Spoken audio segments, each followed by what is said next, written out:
Hello बच्चे, स्वागत है आपका मेरे YouTube चैनल में। बच्चे, आज है मेरी जेई फंडामेंटल सीरीज का लेक्चर नंबर 4 जो कि है सम स्पेशल फंक्शन।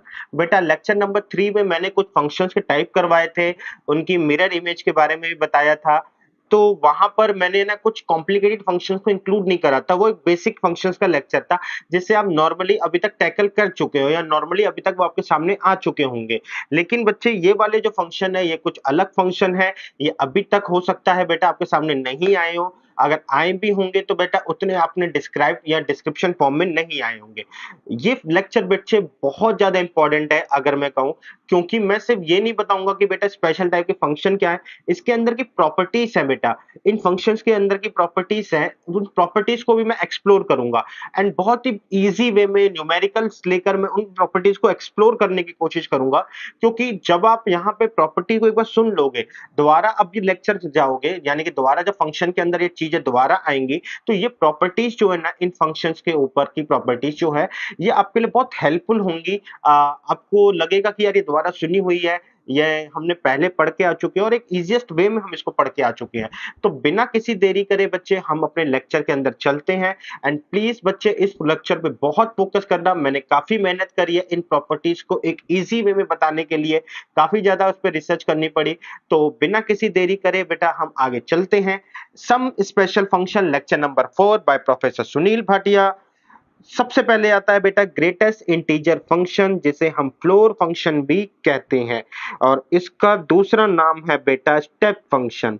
अब ये क्या फंक्शन होता है, इसको मैं आपको पहले डिस्क्राइब करता हूं। बच्चे, ये बात आपको क्लियर हो गई होगी कि y या fx एक ही बात होती है, क्योंकि पीछे मैंने कई बार रिपीट करा है। तो ये जो होता है y या fx जो होते हैं, ये इसको मैं बच्चे y इज इक्वल टू, इसको सबसे पहले हम इस तरीके से या इस तरीके से डिनोट करते हैं। ये बात मैंने यहाँ पे लिखी भी हुई है बेटा कि इसको किस तरीके से डिनोट किया जाता है। मैं फिलहाल बच्चे अभी अपने वाले जितने भी सीरीज के हैं, मतलब ये वाली पूरे लेक्चर के अंदर मैं इस वाले सिंबल से डिनोट करूंगा। आपको बुक्स में, ज्यादातर बुक्स में आपको ये वाला डिनोट किया जाएगा, लेकिन कोई रीजन है जिस वजह से मैं इसको इस वाले सिंबल से डिनोट कर रहा हूँ। तो सबसे पहले ये जो फंक्शन है ये कहता क्या है। ये फंक्शन जो है ये कहता है कि मैं है ना, अगर ये है तो मैं आपको एक इंटीजर आंसर दूंगा। यानी कि आप मेरे अंदर कोई भी वैल्यू रख लो, 1 रखो, 1.1 रखो, 2.1 रखो, 2 रखो, 3 रखो, 3.1 रखो, मेरा आंसर पॉइंट वाला नहीं होगा, मैं एक इंटीजर आंसर दूंगा 1 2 3, जो कि पूरा का पूरा जेड होता है, जो मैंने अपना क्या कहते हैं इंटीजर फंक्शन रिप्रेजेंट करता है। ये मैंने लेक्चर नंबर 1 के अंदर समझाया है अच्छी तरीके से। तो ये कहता है मैं आंसर है ना एक इंटीजर दूंगा, सबसे पहली बात।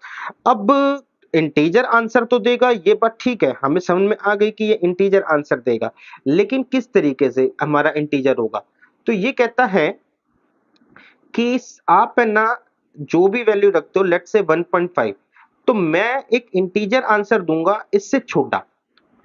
तो 1.5 से छोटा तो 1 भी होता है, माइन 0 भी होता है। अब इससे छोटा बेटा 0 भी हो गया, -1, 1 भी इससे छोटा होता है, -2 भी इससे छोटा होता है।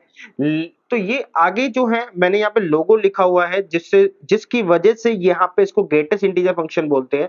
ये लोगो इंपॉर्टेंट है इसको ग्रेटेस्ट इंटीजर बोलने के लिए। कहता है मैं आपने जो वैल्यू रखी मैं उससे छोटा इंटीजर दूंगा। अब छोटे तो बहुत सारे हो गए, तो कहता है छोटा तो ठीक है, लेकिन उन छोटों में सबसे बड़ा, तो ग्रेटेस्ट इंटीजर जो भी उन सारे इंटीजर्स में आएगा, तो उनमें से ग्रेटेस्ट इंटीजर जो x से छोटा या उसके बराबर होगा। तो ये लोगों से आपको ये ग्रेटेस्ट इंटीजर का मतलब क्लियर होगा, वरना है ना कई बार कंफ्यूज हो जाते हैं कि नाम तो ग्रेटेस्ट इंटीजर होता है, लेकिन जो रिजल्ट है ना वो ग्रेटेस्ट इंटीजर वाला नहीं होता, वो छोटा आ जाता है। तो यही बोलते हैं कई बच्चे कि सर नाम में तो ग्रेटेस्ट इंटीजर है, तो हम 2 पे क्यों नहीं जा रहे, 1.5 का मतलब 1 पे क्यों जा रहे हैं। तो यही रीजन है बेटा ग्रेटेस्ट इंटीजर बोलने के पीछे, कि हम जो है x की वैल्यूज जो है लेस देन और इक्वल टू x जो हम ले रहे हैं, ठीक है, उसमें जो भी वैल्यू आएंगी इंटीजर वाइज उसमें हम सबसे बड़ी वाली लेंगे। तो अगर इसी डेफिनेशन के ऊपर चले जाएं तो x 1.5 से बहुत सारे छोटे नंबर हैं, लेकिन हम ग्रेटेस्ट इंटीजर कौन सा बनेगा, मेरा 1। तो इसका आंसर बनेगा बच्चे मेरा 1। सिमिलरली बच्चे 1.9 का आंसर भी आपका क्या बनेगा, 1। सिमिलरली बच्चे 1.7 का आंसर भी आपका 1, 1.2 का आंसर भी आपका 1 ही बनेगा। तो यानी कि बच्चे हमारे पास ये बात क्लियर हो गई कि आप जो वैल्यू डाल रहे हो उसमें आपका छोटा इंटीजर चलेगा, ठीक है, और उन छोटे इंटीजर में सबसे बड़े वाला लेंगे क्योंकि छोटे में बहुत सारे छोटे आ जाते हैं। तो अब हम इसको बोलें तो यहाँ पर क्या होता है, 1 से लेके 1.9 तक इसके लिए जो इंटीजर है वो है 1। मैं नेगेटिव के लिए भी थोड़ी सी जगह छोड़ देता हूँ, ऊपर आके नेगेटिव की डिस्कशन भी करेंगे। तो बच्चे 1 से लेके 1.9 तक के लिए इसका आंसर रहेगा 1। 2 से लेके 2.9 तक का आंसर रहेगा 2। 9 का मतलब बेटा यहाँ पे जितना बड़ा नंबर आप कर सकते हो मैं उतने बड़े की बात कर रहा हूँ। 3 से लेके 3.999 तक का जितना बड़ा नंबर है उसमें आपका आंसर रहेगा 3। यहाँ पे बेटा 0 से लेके 0.999 तक आपका आंसर रहेगा 0। -1 से लेके क्या कहते हैं, -1 से लेके बेटा आपका माइनस का 0.999 इस पर आपका आंसर रहेगा -1। तो कुछ इस तरीके से आपके ये आंसर होंगे। अगर मैं आपको इस पे ग्राफ पे दिखाऊं तो ग्राफ पे ये कैसे बोलता है, कहता है ये 1 है, ये 2 है, ये 3 है और ये 0 है। तो मेरे से बोलता है कि 0 से लेके 1 पे जितना भी होगा आंसर हम उस पे क्या देंगे, 0 आंसर देंगे। 1 से लेके यहाँ पे मैं 1 मार्क कर रहा हूँ बेटा, यहाँ पे मैं 2 मार्क कर रहा हूँ, यहाँ पे मैं 3 मार्क कर रहा हूँ। 1 से लेके 2 पर जितना भी होगा हम जो है आंसर जो है वो क्या देंगे, 1 देंगे। तो इन पूरी वैल्यूज पर आंसर 1 मिलेगा, इस पूरी वैल्यू पर आंसर मेरा जो है 0 आएगा। 2 से लेके 3 तक ये जितनी भी वैल्यूज होंगी इस पर आंसर जो है मेरा वो 2 चलेगा। ये रहा बेटा 2। और इसके बाद इस 3 के बाद जितनी भी वैल्यूज होंगी उस पे आंसर मेरा ये चलेगा। बेटा अब ये डार्क गोले क्या है, 1 आने पर है ना हम जो है पिछले फंक्शन की वैल्यू नहीं उस फंक्शन की वैल्यू लेते हैं। तो दैट्स वाई यहाँ पे 1 इसके अंदर इंक्लूड हुआ, 2 इसके अंदर, 3 इसके अंदर इंक्लूड हुआ। तो अगर आप देखो तो ये आपका एक तरीके से स्टेप फंक्शन बन गया। अब आपको क्लियर हो रहा होगा बेटा कि इसका नाम स्टेप क्यों होता है, क्योंकि आपको देखो एक तरीके से सीढ़ी बनी है और ये एक स्टेप वाइज आगे बढ़ा है, तो इसलिए इसको हम स्टेप फंक्शन भी बोलते हैं। दूसरा नाम इसका फ्लोर फंक्शन पड़ा है। तो फ्लोर फंक्शन क्यों पड़ा है बच्चे, हमारे को ये कहता है कि हम जो इंटीजर वैल्यू है x से कम लेंगे, लेकिन सपोर्ट भी कर देता है कि हम उस वैल्यू से नीचे नहीं जाएंगे, ठीक है। 1 जैसे 1.5 है तो हम 1 से नीचे नहीं जाएंगे, तो एक तरीके से सपोर्ट फंक्शन की तरह भी इसने काम करा है। तो अब मैं इसके ग्राफ को दिखाता हूं। तो बेटा ये रहा इसका ग्राफ। आई थिंक आपको बात क्लियर हो गई होगी कि ये कहता है मैं तो इंटीजर दूंगा। यहाँ पे मैं एक बार फिर से एक्सप्लेन कर देता हूं बेटा, 1 से लेके 2 के बीच सारी वैल्यूज पर ये आंसर 1 देगा, 2 से लेके 3 के बीच सारी वैल्यूज पर आंसर ये 2 आएगा। तो यानी कि 2.1 डालो तो भी आंसर 2 आएगा, 2.9 डालो तो भी आंसर 2 आएगा, 2.5 डालो और तो भी आंसर 2 आएगा। इस वजह से मैं इसके डोमेन की बात करूं तो डोमेन में हम सारे रियल नंबर डालते हैं, लेकिन जो रेंज है वो सिर्फ और सिर्फ एक इंटीजर निकलता है। ये रियल नंबर है बेटा और ये इसका इंटीजर है। ये है बेटा मेरा ग्रेटेस्ट इंटीजर फंक्शन। आपको आई होप बेटा ये पूरी बात समझ में आई होगी कि इंटीजर फंक्शन का मतलब क्या है, कि आंसर हमेशा एक इंटीजर देगा। ग्रेटेस्ट वर्ड यूज क्यों करा, इसके पीछे का भी लॉजिक आपको मिल गया होगा। आइए इसी फंक्शन के ऊपर थोड़ी और डिस्कशन करते हैं। बच्चे मैंने इसको एक लेमन लैंग्वेज में इसको पीछे फंक्शन भी बोल देता हूं, क्योंकि ये पीछे वाली वैल्यू उठाता है। जैसे समझना, ये मेरा 0 है, ये मेरा 1 है बेटा, ये मेरा 2 है, ये मेरा 3 है, ये मेरा 4 है, ये मेरा 5 है। सिमिलरली ये नेगेटिव -1, -2, -3, -4 है। तो मैं ये कह रहा हूं बच्चे कि 1 से लेके 2 तक जितनी भी वैल्यूज होंगी आंसर क्या लेता है 1। 2 से लेके 3 तक जितनी भी वैल्यू से आंसर आता है 2। 3 से लेके 4 तक जितनी भी वैल्यू से आंसर आता है 3। यहाँ पे 0 से लेके -1 तक आंसर आएगा -1। फिर यहाँ पे आएगा -2। यहाँ पर आएगा बेटा -3। -4 से -3 के बीच में -4 आएगा। तो हम इसको और डिस्क्राइब करते हैं पीछे फंक्शन बोलने के साथ साथ। मैं ये देखता हूं कि जैसे सपोज करो अगर मैं 1.5 लिखता हूं तो आंसर आता है 1। 2.5 लिखता हूं तो आंसर आता है 2। अगर मैं 3.6 लिखूं तो आंसर आएगा 3। तो मैं ये कह रहा हूं कि जब हम पॉजिटिव में होते हैं तो हम ये कह सकते हैं कि बड़ी वैल्यू जो होगी वो किस में कन्वर्ट होती है, छोटी वैल्यू में। आप बस ये याद रखना जब हम पॉजिटिव में बड़ी वैल्यू छोटे में कन्वर्ट होती है, ठीक है। लेकिन बच्चे जैसे मैं यहाँ पे बात करूं तो माइनस के 1.5 के लिए, ठीक है ना, माइनस का 1.5 यहाँ लाई करेगा मेरा। तो माइनस के 1.5 के लिए मेरा आंसर क्या है -2। आगे मैं बात करूं माइनस के 2.5 के लिए ही सिमिलरली मेरा आंसर -3 क्योंकि वो यहाँ पर लाई करेगा, अगला वाला यहाँ पर लाई करेगा। तो -3.5 के लिए मेरा आंसर 3। तो मैं इसमें ये बोल रहा हूं कि अगर मेरे पास नेगेटिव वैल्यूज हैं तो मैं ये बोल रहा हूं कि छोटी वैल्यूज जो हैं वो किस में कन्वर्ट होती हैं, बड़ी वैल्यू में। ये 4 होएगा बेटा आपका। तो आपको बच्चे एज अ शॉर्टकट या वैल्यूज निकालते टाइम आपको बस ये ध्यान रखना है कि जब भी मैं इसमें पॉजिटिव वैल्यू डाल रहा हूं तो बड़े पे आंसर छोटा हो रहा है, जब भी मैं नेगेटिव डाल रहा हूं छोटे पे आपका आंसर बड़ा हो रहा है। इस लॉजिक के साथ बच्चे हम इन सारी प्रॉपर्टीज को क्रैक करेंगे। तो सबसे पहले ये कहता है कि अगर आपका n और n+1 एक इंटीजर नंबर है तो उसमें सबसे पहली प्रॉपर्टी आई, कहता है अगर आप -5 डालो तो भी आपका आंसर क्या होगा 5। और यहाँ पे बोल रहा है कि अगर आप 5 लो और नेगेटिव उसके आगे लगा दो तो 5 पर भी 5, ये भी -5 और ये भी -5। इसी तरीके से अगर आपने -10 लिया है तो आपका आंसर -10 है, और अगर आपने 10 लिया इसके आगे माइनस लगा दिया तो भी आपका आंसर क्या होगा, -10 होगा, क्योंकि पॉजिटिव वाले पे पॉजिटिव, माइनस साइन लगने के आगे से नेगेटिव। तो कह रहा है अगर आप कोई भी वैल्यू लेते हो चाहे नेगेटिव इंटीजर की, तो नेगेटिव इंटीजर की वैल्यू आपके पॉजिटिव इंटीजर के बराबर ही होगी, आप बस नेगेटिव का सिंबल लगा दो। मैं बेटा ये वाली चीज हटाता हूं क्योंकि रेगुलरली मेरे को है ना जगह की जरूरत पड़ेगी।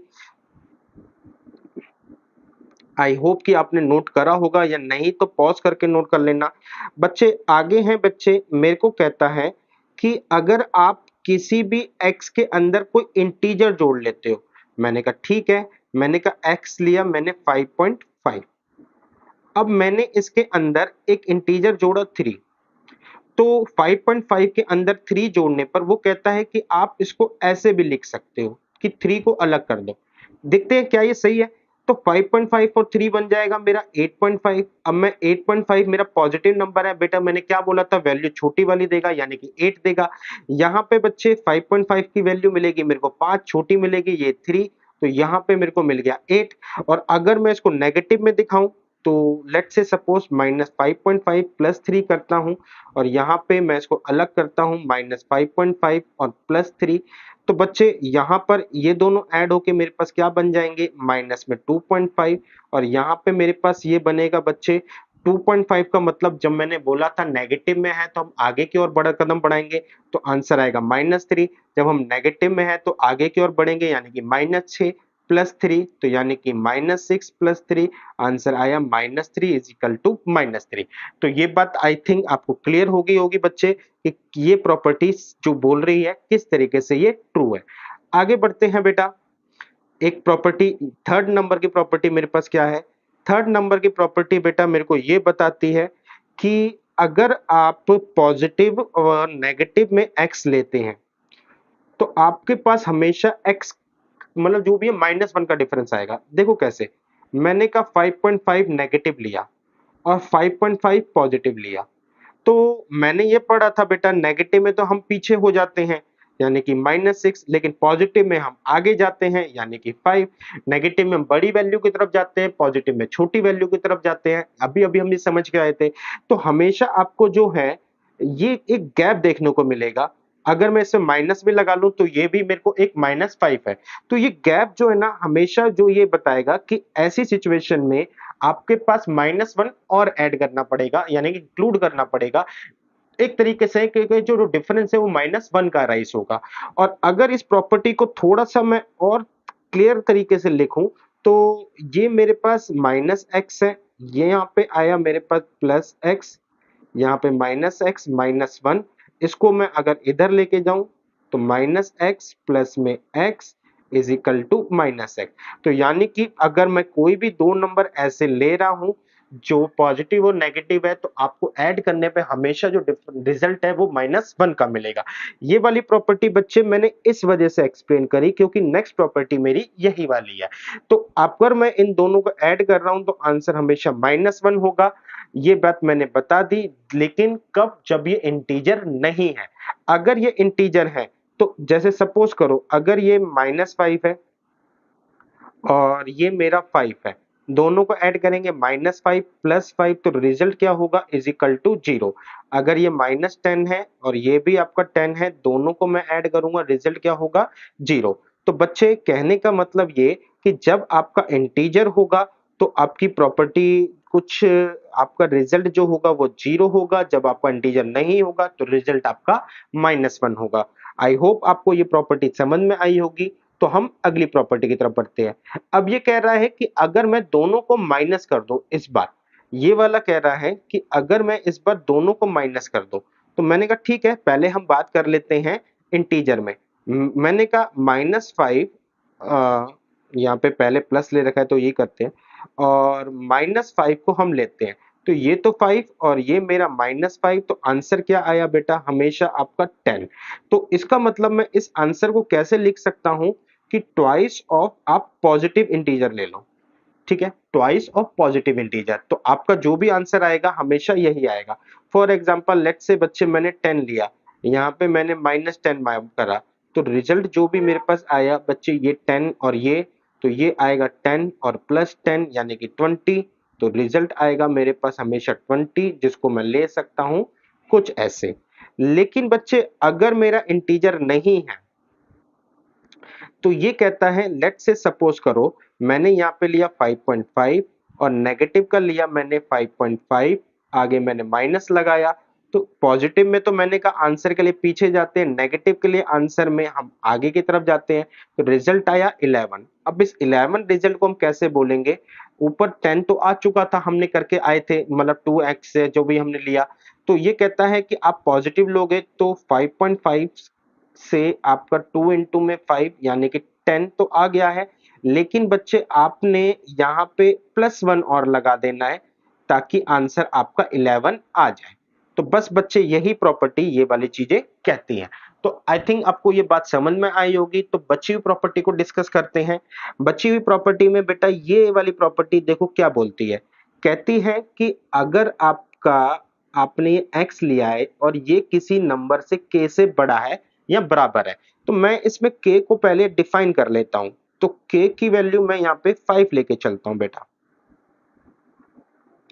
तो अब मैं देखो इस इंटीजर की वैल्यू जो है 5 या उससे बड़ी होनी चाहिए। तो मैं इसके अंदर देखो 5 से लेके अगर मैं 5.9 तक रख दूं, कोई भी वैल्यू रख दूं, तो सब पे आंसर जो है ना, इन सब पे आंसर जो आएगा 5 आएगा, जो कि मेरे को इस लेस देन इक्वल टू की 5 की कंडीशन में डाल रहा है।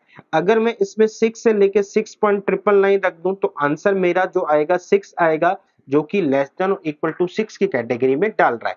अगर मैं 7 से लेके 7.999 रख दूं तो मेरा आंसर जो है वो 7 आएगा, जो कि लेस देन इक्वल टू 7 की कैटेगरी में मेरे को डाल रहा है। ठीक है, तो सिमिलरली बच्चे अगर मैं 8 रख दूं तो मेरे पास 8.9999 आंसर मेरा 8 आएगा। सॉरी बच्चे, यहाँ पे लेस देन 5 होना चाहिए था, जो कि मेरी इस कंडीशन को ट्रू कर रहा है।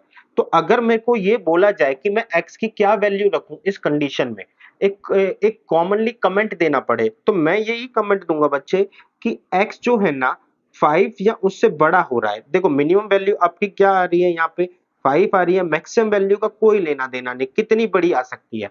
तो अगर आप x की वैल्यू 5 रखते हो तो ये वाला इंटीजर जो आपकी इस कंडीशन को सेटिस्फाइड कर देगा।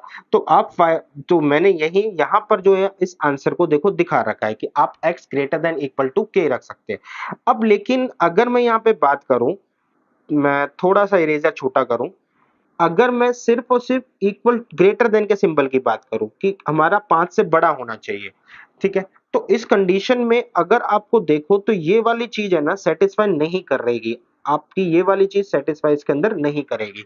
तो इस कंडीशन में मैं ये बोलूंगा कि आपका आंसर जो है ना, आप जो इसके अंदर वैल्यू डालोगे वो मिनिमम 6 डाल सकते हो, क्योंकि 6 डालने पर आपका आंसर जो है ना वो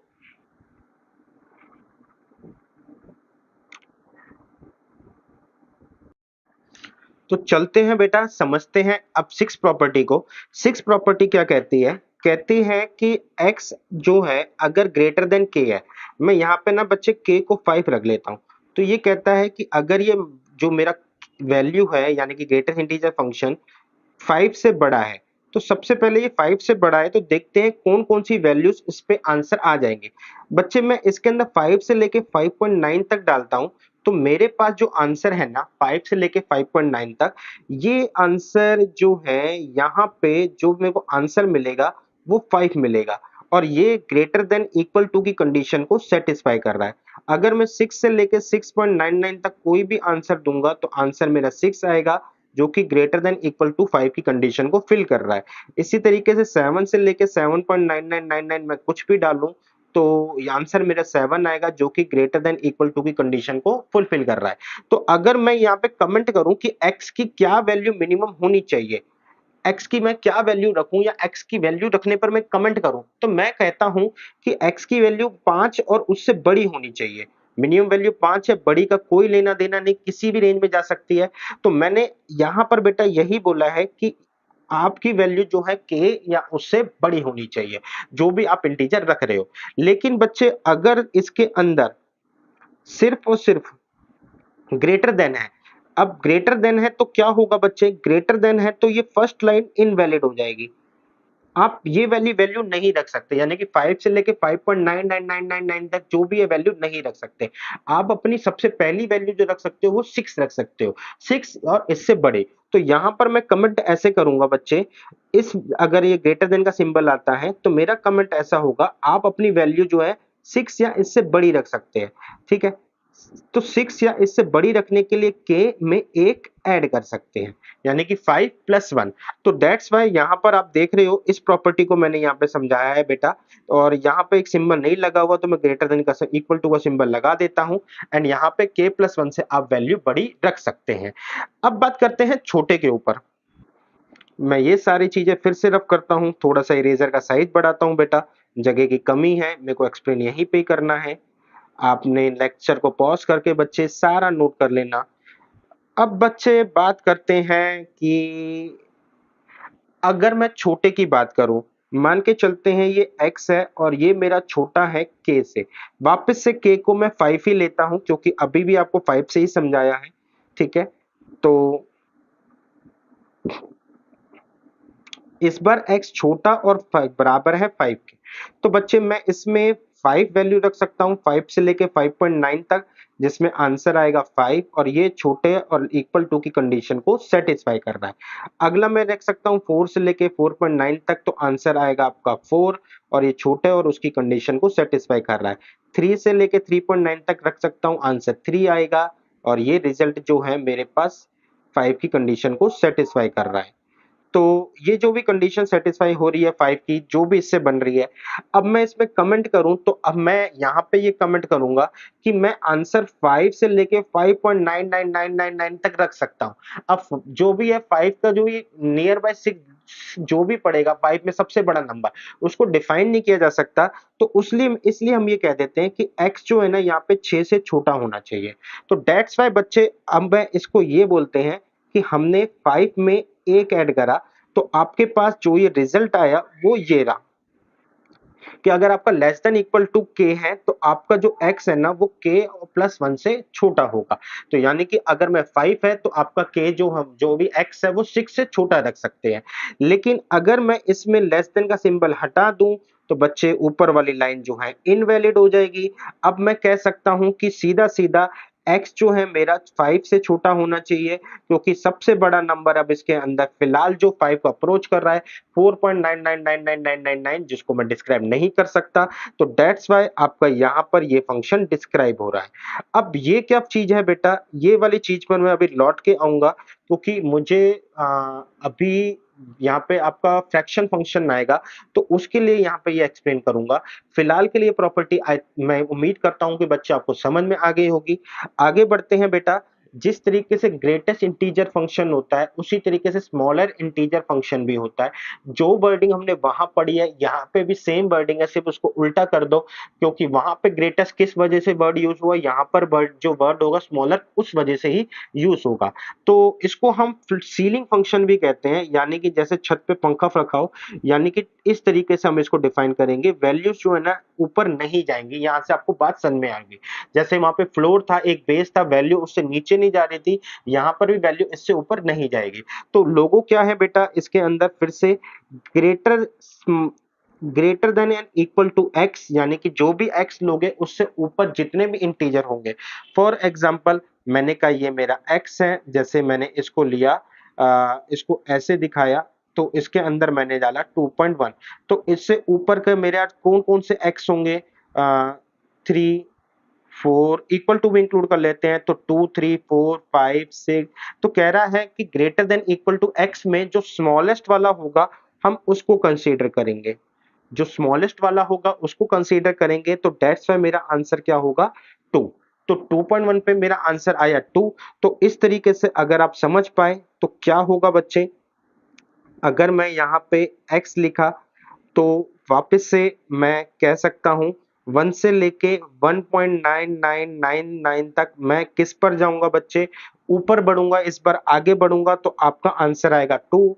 2 से लेके 2.99999 तक मेरा आंसर आएगा 3, क्योंकि मैं 2 से ऊपर जितने भी इंटीजर हैं, ठीक है ना, उनकी बात कर रहा हूँ। 2 से ऊपर हाँ जितने भी इंटीजर्स हैं उनकी बात कर रहा हूं। तो smallest greater than equal to X. अगला है बेटा मेरा स्मॉलेस्ट इंटीजर फंक्शन, इसको हम सीलिंग फंक्शन भी बोल देते हैं।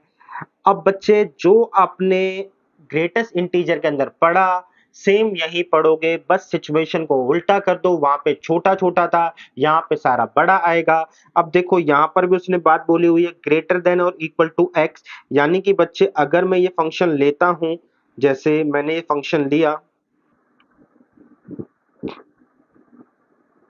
बच्चे मैंने जैसे ये फंक्शन लिया, सपोज करो x रखा और इसके अंदर मैंने 2.1 रखा, तो ये कहता है कि आपको है ना यहाँ पे आपको जो वैल्यूज है ना वो बड़ी मिलेगी, ठीक है। कहता है कि ग्रेटर देन और इक्वल टू x, तो यानी कि यहाँ पे 2.1 रखने पर आपको जो ग्रेटर वैल्यू मिलेगी, ठीक है, यहाँ पे आपको क्या मिलेगी बच्चे, आपकी 2 पॉइंट, सबसे पहले 2.1 से ऊपर जो है ग्रेटेस्ट 3, फिर 4, फिर 5, फिर 6। मैंने यहाँ पे मैं ऑब्जर्व कर रहा हूँ बेटा डेफिनेशन जो है ना इक्वल टू यहाँ पे नहीं आएगा, ग्रेटर देन, ठीक है ना, ग्रेटर देन एक्स, क्योंकि इक्वल टू वाला सिचुएशन वहां पे भी कवर हो रहा है, यहाँ पे तो यहाँ पे नहीं होगा, वहां पर है। तो इसका मतलब है कि अगर आप 2 से ऊपर जा रहे हो 2.1 के बाद जो वैल्यूज आएंगी वो सारे जो ग्रेटर इंटीजर हैं हमारे पास 3 4 5 6 आएंगे, उनमें सबसे स्मॉलेस्ट वाला लेना है बेटा, उनमें क्या करना है, सबसे स्मॉलेस्ट वाला लेना है। तो दैट्स वाई मेरा आंसर क्या हो जाएगा 3। सिमिलरली बच्चे अगर मैं यहाँ पर आपको लेता हूँ कि 5.1 2 3 लेता हूं, तो इससे ऊपर के इंटीजर होंगे 6 7 8 9 10, लेकिन इनमें सबसे स्मॉलेस्ट वाला लूंगा तो मेरा आंसर हो जाएगा 6। तो अगर आप समझ पा रहे हो 5.1 पे आपका आंसर 6 हो जाएगा, 6.6 पे आपका आंसर 7 हो जाएगा, इस पर हम आगे बढ़ेंगे।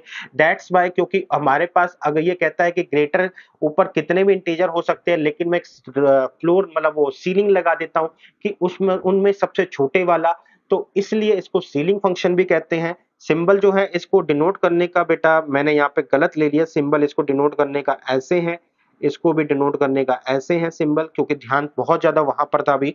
तो अब समझते हैं बेटा क्या है इसके अंदर आंसर वगैरह किस तरीके से आएगा, देखते हैं बच्चे।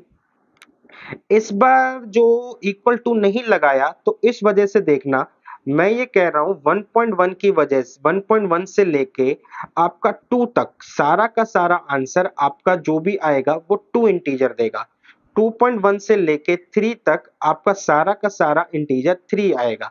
3.1 से लेके बेटा 4 तक आपका सारा का सारा इंटीजर 4 आएगा। तो इसका मतलब ये है बेटा कि आप जो भी इंटीजर की वैल्यू बढ़ेगी मतलब 1.1 पे आप अगले कदम पे जंप करोगे। सिमिलरली 0 पर आपका आंसर क्या आएगा बच्चे, आपका 0 से लेके 1 के बीच में आपका आंसर 1 आएगा 0.1 से लेके। इसी तरीके से नेगेटिव में भी होगा। नेगेटिव में मैं अगर यहाँ पे 0 से चलूं 0.99999 तो यहाँ पे आंसर मेरे को 0 मिलेगा। तो अगर आप देख पा रहे हैं तो बच्चे ग्राफ को कुछ ऑब्जर्व कर पा रहे हैं, तो मैंने ग्राफ बनाया 0 1 2 3 1 2 3, यहाँ पर भी 1 2 और यहाँ पर भी 3 बेटा ग्राफ बनाया है। अब मैं इन ग्राफ को ऑब्जर्व करूं तो हमारे पास 1 से लेके 2 तक जितनी भी वैल्यूज हैं 1.1 से लेके 2 तक 2 आ रहा है। तो इस बार ध्यान से देखना बेटा 1.1 से लेके मेरे पास आंसर 2 आ रहा है और 2 पर मेरा आंसर यही वाला है। 2 पर मेरा आंसर यहाँ पर होगा। 1 0 से लेके 1 0.1 से लेके 1 तक मेरा आंसर ये आ रहा है और 1 पे मेरा आंसर जो है इंक्लूड होगा इस बार यही वाला होगा। तो इस तरीके से आपको जो वैल्यूज है ना इस बार ग्रेटर वाली कंसीडर होगी। ये रहा बेटा उसका आपका ग्राफ। तो ग्राफ के अकॉर्डिंग हम देखें तो 1 से लेके 2 के बीच में हमारे पास जितना भी आंसर आएगा वो सारा का सारा 2 होगा। 2 से लेके 3 में आंसर 3 होगा। 4 से लेके 3 से लेके 4 में 4, 5 से लेके 5, यहाँ पे 0, यहाँ पे -1, -2, -3, -4 ये सारे कवर होंगे। बच्चे इंपॉर्टेंट थिंग इज ये कि यहाँ पे मेरा 1 आया।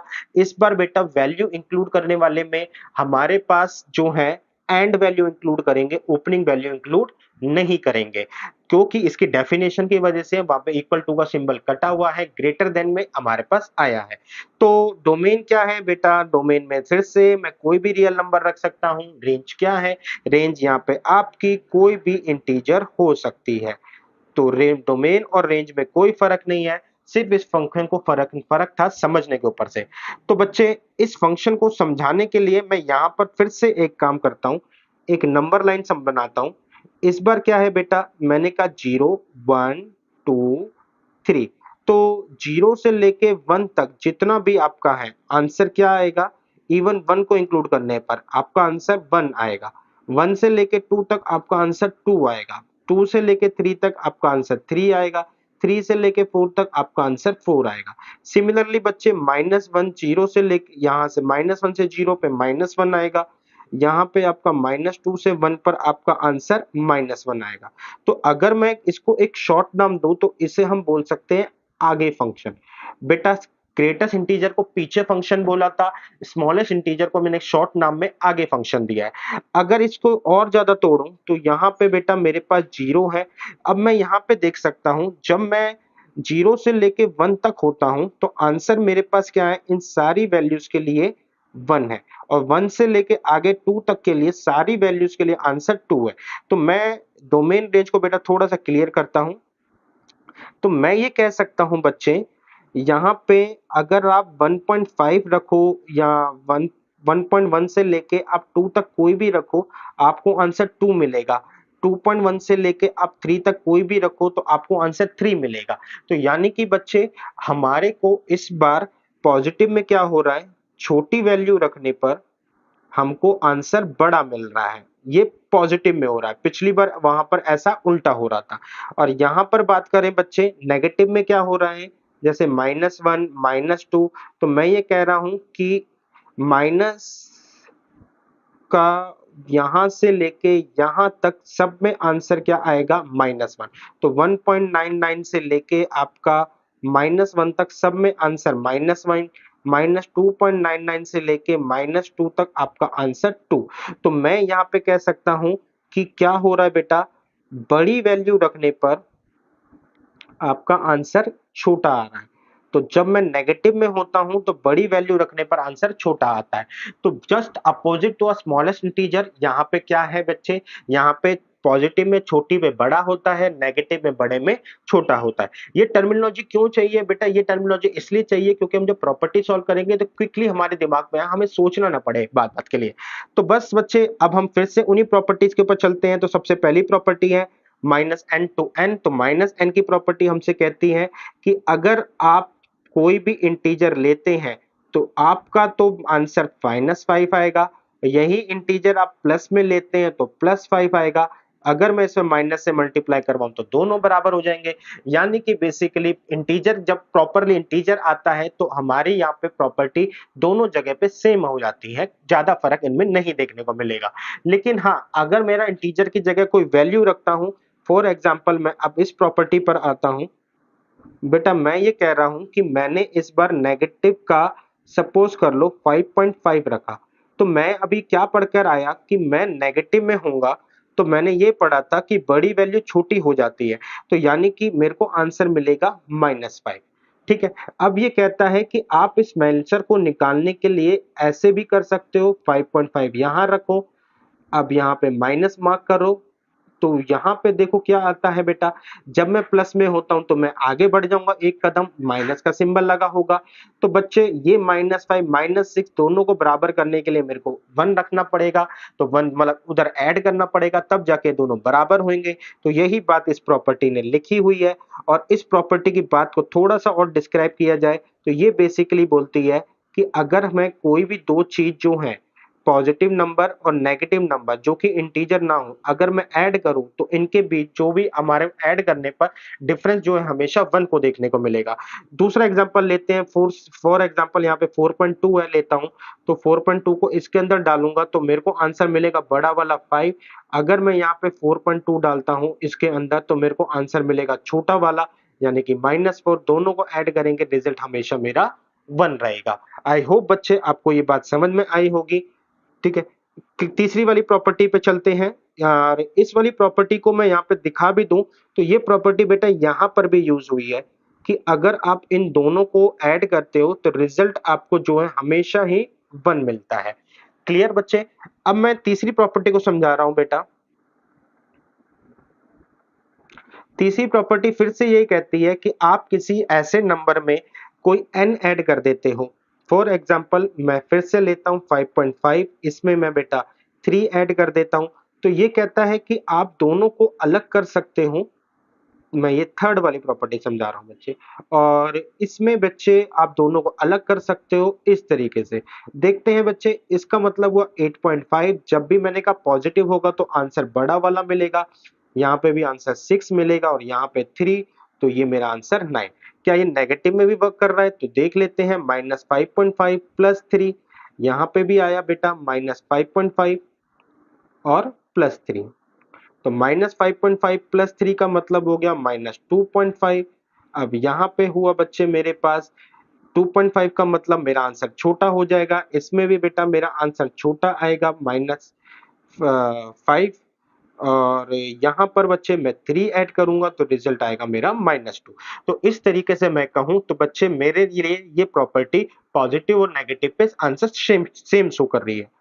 तो आगे बढ़ते हैं बेटा, थोड़ा सा मेरे को स्पेस चाहिए होगा तो मैं ये रफ कर देता हूं। अब बच्चे मैं ये कह रहा हूं कि हम जब दो नंबर्स को ऐड करते हैं, हम इन दो नंबर्स को ऐड करते हैं, तो ये वाली बात तो मैंने बता दी। अगर इन दो नंबर को ऐड करते हैं और अगर रिजल्ट जो है मेरा कोई 2.3 वगैरह 2.3 5.2 यानी कि पॉइंट्स के अंदर है, इंटीजर नहीं है, तो मेरा आंसर हमेशा 1 आएगा। लेकिन अगर ये इंटीजर है, लेट्स से यहाँ पे 2 ऐड करा तो और यहाँ पर भी बच्चे मैंने लिखा -2, तो इंटीजर में ये दोनों जगह सेम है बेटा प्रॉपर्टी, दोनों आपस में कट जाएंगे, रिजल्ट मेरे को 0 मिलेगा। ठीक है, अब सेम है बच्चे कि अगर मैं इस बार इनको माइनस करूं आपस में तो क्या होगा, तो माइनस करके भी देख लेते हैं बच्चे। मैं यहाँ पे माइनस करता हूं, माइनस करने में चलते हैं। सबसे पहले मैंने, हम इंटीजर के अंदर बात कर ले, सबसे पहले 5 रखा और माइनस का -5 लिया। इसका आंसर भी बेटा मेरे को 5 मिलेगा, इसका आंसर -5 मिलेगा। तो यानी कि मेरा आंसर हुआ 10। अब 10 को कैसे निकाला जाए, तो मैं ये कहता हूं एक काम करिए आप ना इसी इंटीजर को रख लीजिए, ठीक है। तो यहाँ पे 2 और यहाँ पे 5 होगा, तो यहाँ पे 5 से मेरा आंसर आएगा 5 इंटू 10। तो दैट्स वाई उन्होंने ये डिस्क्राइब करा। लेकिन अगर मैं उन नंबर्स के लिए बात करूं जहां पे ये फ्रैक्शन में नहीं है, यानी कि फ्रैक्शन को छोड़ के बात कर रहा हूं, फॉर एग्जाम्पल मैं यहाँ पे बात कर रहा हूं 5.123, ठीक है, और नेगेटिव में इतना भी बड़ा क्यों लें, हम 5.5 पे ले लेते हैं बेटा, हम ऑलरेडी इतना चलते आ रहे हैं 5.5 पे। तो 5.5 माइनस में 5.5, यहाँ पे नेगेटिव सिंबल डालना था बेटा, माइनस में माइनस 5.5।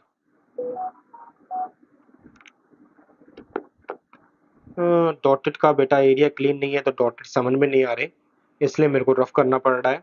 तो यहाँ पे माइनस करा 5.5, हो क्या दिक्कत हो रही है, माइनस 5.5। तो अब क्या हो रहा है बच्चे, ये कहता है कि अगर ऐसा है तो मैं तो रिजल्ट आगे वाला दे दूंगा 6, और ये कहता है मैं रिजल्ट पीछे वाला ही दूंगा, तो यहाँ पे पीछे है -5, रिजल्ट आया 11। तो यहाँ पर ये कहता है कि 11 को कैसे लिया जाए, तो फ्लोर बनाया जाए पहले। ये कहता है कि आप है ना पॉजिटिव वाला ले लीजिए, पॉजिटिव वाला लेंगे तो आपका रिजल्ट क्या होगा, 2 इंटू में 6 यानी कि 12, बाद में आप एक माइनस कर देना, तो जो कि यहाँ पर इसको शो कर रखा है। आई होप बच्चे आपको ये प्रॉपर्टी समझ में आई होगी। बढ़ते हैं आगे, तो आगे आता है fractional part function. Fractional part function कहता है, इसकी जो टैगलाइन है वो कहती है 0.99 और इसको सिंबल होता है ये। तो ये कहता है कि अगर y या fx, जिसको अगर ये ऐसे लिखा हुआ है तो इसका मतलब है हम सिर्फ फ्रैक्शन पोर्शन को लेंगे। जैसे मैंने लिया 2.03 और ऐसे लिख दिया तो आंसर होएगा 0.03। अगर हुआ 1.9999 तो अगर मैं ऐसे लिख दूं तो आंसर होगा 0.9999। अगर मैं यहाँ पे ऐसे लिख दूं 1.1213 तो आंसर होगा 0.1213। तो ये कहता है कि आप है ना कुछ भी लो, हम एक आंसर फ्रैक्शन देंगे, और अगर सपोज कर लो हमारे यहाँ पे 3 लिखा तो इसमें फ्रैक्शन नहीं है, तो इसमें क्या होगा, ये 0। तो इसलिए बच्चे मैं ये कहता हूं कि आप पे आंसर आपका 0 से लेके 999 तक चलेगा। हर बार हमारा फ्रैक्शन जो होता है 0 से लेके 0.999 जितना भी मैक्सिमम आप ले सकते हो वो चलता है, उसके बाद एक नया इंटीजर आ जाता है। तो फ्रैक्शन पार्ट फंक्शन हमेशा आपको यही कहता है कि 1.1 से लेके अगर आप नॉट 1.1 से लेके अगर आप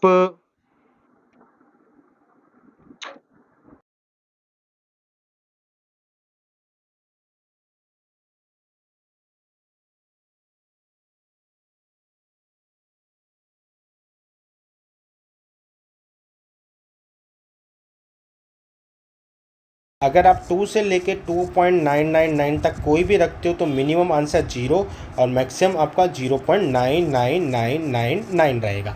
तो आई थिंक आपको बात समझ में आ गई होगी कि अगर मैं ये बोल रहा हूँ कि मैंने 2.99 ऐसे सिंबल के अंदर दिखाया है तो आपका आंसर होगा 0.99999।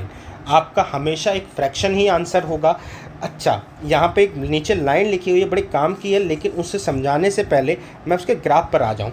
तो ग्राफ क्या कहता है, कहता है अगर आपने 0 से लेके 1 तक गए तो 0 से लेके 1 तक आपको 0 से लेके ये 1 तक आया मैं, तो आपको छोटी से छोटी वैल्यू क्या मिल सकती है, 0 पर आपके तो 0.0 हो जाएगा। फिर इसके बाद आपका यहाँ पे सपोज कर लो 0.1 होगा तो यहाँ पे 0.1 आया, यहाँ पे 0.2 होगा तो 0.2 आया, 0.3 आएगा, 0.4 आएगा, और ऐसे ऐसे यहाँ पर हम सबसे नियर बाय पहुँचेंगे 0.99999 पर। सिमिलरली 1 के अंदर 0.1 हो सकता है, 1.1 हुआ इसके अंदर, 1.2 हुआ, 1.3 हुआ, 1.4 हुआ, 1.5 हुआ, तो 0.1, 0.2, 0.3, 0.4 और यहाँ पे बेटा आपका 0.99999। तो यानी कि हर डिजिट के अंदर हमारे को 0 से 1 के अंदर उसका फ्रैक्शन ले रहा है। दैट्स वाई बच्चे ये ग्राफ जो है ना आपका पहले ऊपर जा रहा है और 1 पर आके ये वापस नीचे हो जाता है, क्योंकि उस डिजिट पर वहाँ पे 1 पर ये वैलिड नहीं है, हम मैक्सिमम 0.999 पर होते हैं। फिर नए आपके इंटीजर पे सबसे पहले जो नया इंटीजर होता है उसमें जैसे 2 ले लिया तो उसमें कोई डिजिट नहीं होती, फ्रैक्शन नहीं होता, तो वहाँ पे 0 होता है। उसके बाद अगर मैं आगे बढ़ूँ तो 3 1 के ऊपर, फिर 2 के ऊपर, तो हमारे को ये नीचे से स्टार्ट होता है और ऊपर तक जाता है। डोमेन की बात करूँ तो बच्चे इसके अंदर हम कुछ भी डाल सकते हैं, कोई भी रियल नंबर डाल सकते हैं, लेकिन रेंज आपका 0 to 0.99999 जो भी मैक्सिमम वैल्यू होगी वो वही रहेगी। अब बात करते हैं इस लाइन के ऊपर, तो ये कहता है कि मैंने ना एक फ्रैक्शन दूंगा, ठीक है। तो अब ये फ्रैक्शन नंबर को आप कैसे लिख सकते हैं, तो देखो हमने अभी ग्रेटेस्ट इंटीजर में कहा कि कोई नंबर x है, अगर मैं उसके अंदर से इंटीजर हटा दूं तो क्या ये फ्रैक्शन ही बचेगा? अगर कोई भी नंबर है, लेट्स से बेटा 2.5 और यहाँ पे भी 2.5 इसके अंदर डालता हूँ तो मेरे पास ये 2.5 आ जाएगा, ये 2, तो मेरा आंसर क्या होगा 0.5 यानी कि फ्रैक्शन। तो डेट्स वाई ये फ्रैक्शन फंक्शन को मैं ऐसे शो करता हूँ। इसी चीज़ को मैंने यहाँ पे एक प्रॉपर्टी में छोड़ा था। तो बच्चे ये कहता है कि अगर आप x एंड y आप लेते हैं तो आप x को अलग कर सकते हैं, y को अलग कर सकते हो, और x का जो फ्रैक्शन है वो यहाँ पर काम करेगा।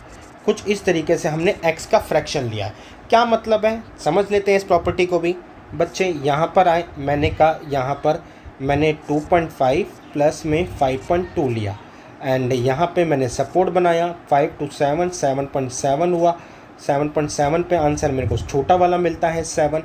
अब यहाँ पे मैंने कह रहा है कि आप 2.5 लीजिए प्लस में 5.2 लीजिए, एंड इन दोनों के बचा तो इसका फ्रैक्शन यहाँ पर आ जाएगा 0.5।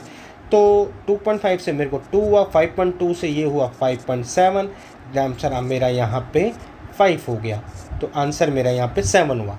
तो यहाँ पर तो ये इतनी डिटेल समझ में नहीं आई, इसकी एक्चुअल समझने के लिए हम इसको थोड़ा सा आगे लेके चलते हैं। 2.5 प्लस में 5.6। अब मेरे पास कॉम्प्लेक्स सिचुएशन है, क्योंकि 5 और 2 जो हो गया 7, यानी कि ये रिज़ल्ट दे रहा है 8.1, और 8.1 का मतलब हो गया यहाँ पर 8। लेकिन अगर मैं इसको यहाँ पर देखूँ तो यहाँ पर तो इसने छोटा वाला दिया है, लेकिन बचा हुआ इसका पार्ट जो है 5.6, इसका फ्रैक्शन बचा हुआ हम यहाँ पर यूज़ करते हैं। तो यहाँ पर हम यूज़ करेंगे तो 5.6 का मतलब हो गया 6.1, जिसकी वजह से आंसर आया 6, which is equal to 8 is equal to 8। तो ये वाली जो कहने का मतलब ये है कि हम x लेने पर इसका जो फ्रैक्शन छूट रहा है वो फ्रैक्शन हम y के साथ ऐड कर रहे हैं, और अगर ये फ्रैक्शन y के साथ होके बड़ा बनाता है तो हमारा रिजल्ट बड़ा आ जाएगा। बहुत सिंपल सी बात कही है इसने। आगे चलते हैं बेटा, हमारे पास लास्ट है सिग्नम फंक्शन। आई नो कि लेक्चर बहुत बड़ा हो गया है, लेकिन इतनी डिटेल बहुत ज़रूरी थी। आगे देखते हैं बेटा सिग्नम फंक्शन। सिग्नम फंक्शन को हम ऐसे लिखते हैं, और अल्टीमेटली जब हम ऐसे लिखते हैं तो हमारे पास जो रिज़ल्ट जाता है बेटा सिग्नम फंक्शन को ऐसे लिखने का, वो ये जाता है। तो f(x) is equal to -1 0 1 0 and -1। अब इसको कैसे खोलते हैं बेटा, तो आप लिमिट के कॉन्सेप्ट में जाओगे, इसको खोलना सीखोगे, या जब आप प्रॉपर लेक्चर के अंदर जाएंगे तो हम इसको खोलना सीखेंगे। फिलहाल ये मॉड्यूलस x और अपॉन x की वजह से अगर आप इसको बहुत कॉमन लॉजिक भी लगा पा रहे हो, तो ऊपर जो है बेटा, अगर मॉड्यूलस x को हम ऐसे लिखते हैं बच्चे कि हमारा अगर x पॉजिटिव है तो x रहेगा, अगर x नेगेटिव है तो -x रहेगा। इक्वल टू के लिए हम कहीं भी सिंबल लगा देते हैं। तो अगर मैं पॉजिटिव में बात कर रहा हूँ तो ऊपर और नीचे एक जैसा, इसलिए रिजल्ट 1 मिल रहा है। अगर मैं नेगेटिव के लिए बात कर रहा हूँ तो ऊपर तो मेरे को मिल रहा है कि -x, नीचे मैं x रखना हूँ तो रिज़ल्ट मेरे को -1 रख रहा है। तो इसलिए बच्चे 0 पे मैं कोई भी रख सकता हूँ, इसलिए मेरे को क्या है कि ऊपर 0 पर आपका आंसर 0 मिलता है। ठीक है, तो ये स्पेशली डिफाइंड है 0 के लिए। तो बच्चे हमारे ये 3 ही आंसर होते हैं। इस वजह से इसका जो ग्राफ है ना वो यही बनता है कि जब आप 0 से बड़े हैं आपका आंसर 1 होएगा, जब आप 0 से छोटे हैं आपका आंसर -1 होगा, और जब आप 0 पर हैं तो आपका आंसर 0 होगा। तो अगर मैं डोमेन की बात करूं तो आप कोई भी रियल नंबर रख सकते हैं, लेकिन मैं रेंज की बात करूं तो आपके सिर्फ और सिर्फ -1, 0 और 1, यही 3 वैल्यू आपके आंसर में आएंगे। तो इसी को हम सिग्नम फंक्शन भी कहते हैं बेटा। इसके अंदर इतनी खास प्रॉपर्टी नहीं है। आगे देखते हैं बेटा। तो आगे हमारा लेक्चर ख़त्म हो रहा है। थैंक यू लिखा हुआ है बच्चे। आज के लेक्चर में बस इतना ही। आप मेरे को प्लीज़ बच्चे, मेरे जो भी आप लेक्चर सुनते हो उस पर आप अपना कमेंट ज़रूर करो, अपने फीडबैक ज़रूर दो बेटा। मुझे थोड़ा सा पता चलेगा, अब मेरे को मोटिवेशन मिलेगी। तो फिलहाल आज के लेक्चर में इतना ही। Tata and bye bye.